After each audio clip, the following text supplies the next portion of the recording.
नमस्कार मित्रों। मैं आज फिर से एक नए विषय के साथ आपके समक्ष उपस्थित हूँ। और आज का विषय बहुत ही अच्छे टॉपिक पर मैं आप सबों से बात करने जा रहा हूँ, जो समाज और आम लोग प्रतिदिन इसका सामना करते हैं। वो धारा है 498A का, जो प्रायः परिवार या प्रायः लोग इस कानून का सामना अपने जीवन में किसी न किसी प्रकार से करते हैं। तो चलिए शुरू करते हैं। 498A है क्या?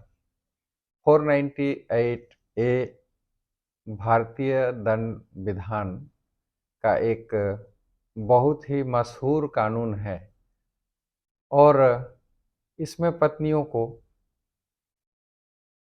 उनके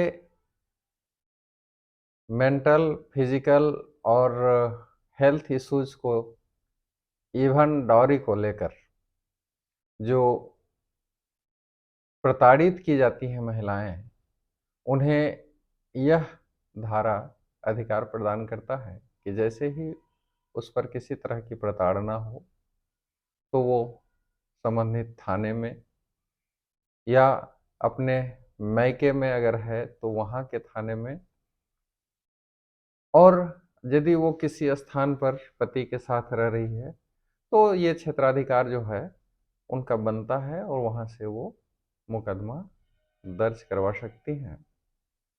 और इस मुकदमे का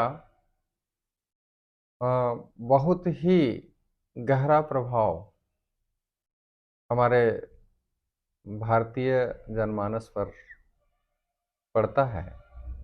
तो क्या है 498A? आइए विस्तृत से जानते हैं।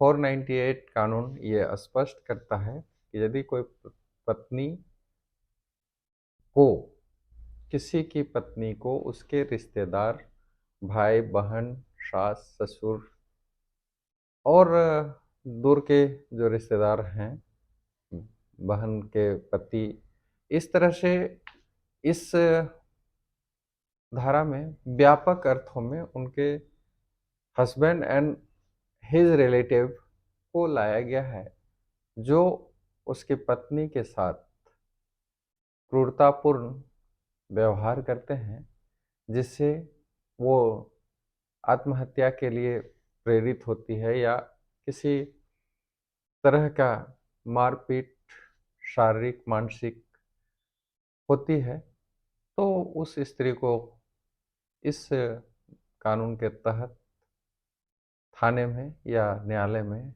या संबंधित जिले के कोषांग में सूचना देकर मुकदमा दर्ज करवा सकती है। इसमें पार्ट 1 में वो बात आई, पार्ट 2 है इसका कि कोई दहेज की मांग करता है हस्बैंड या उसके रिलेटिव्स, तो उस स्थिति में भी इस धारा का प्रयोग किया जाता है। हालांकि पूर्व में ये मुकदमा एक हथियार के तौर पर लोग प्रयोग करते थे। थोड़ी सी बात हुई नहीं कि इस मुकदमे में पति और उसके रिलेटिव सारे लोगों का नाम थाने में या न्यायालय में जाके दर्ज करवा देते थे, और पुलिस जो है सो तुरंत उनको या उनके परिवार के लोगों को गिरफ्तार कर लेती थी।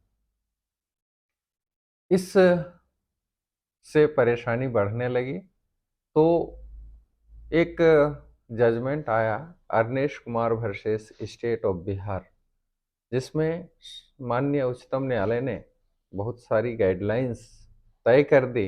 अब ये इस धारा का प्रभाव उस तरह से नहीं होता है जिस तरह से पहले होता था।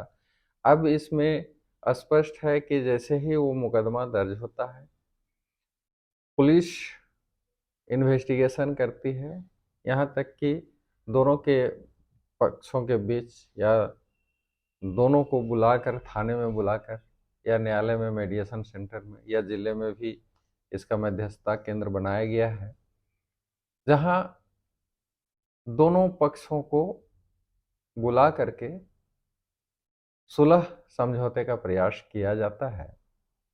और अगर वैसा नहीं होता है तब फिर वो मुकदमा आगे चलता है और तब फिर उसमें जांच और फिर अंत में अंतिम प्रपत्र, जिसको हम चार्जशीट कहते हैं, वो दाखिल होता है। फिर भी इस मामले में पतियों को अमूमन मुश्किल का सामना करना पड़ता है और उसके परिवार को भी सामना करना पड़ता है यदि घटना में सच्चाई हो।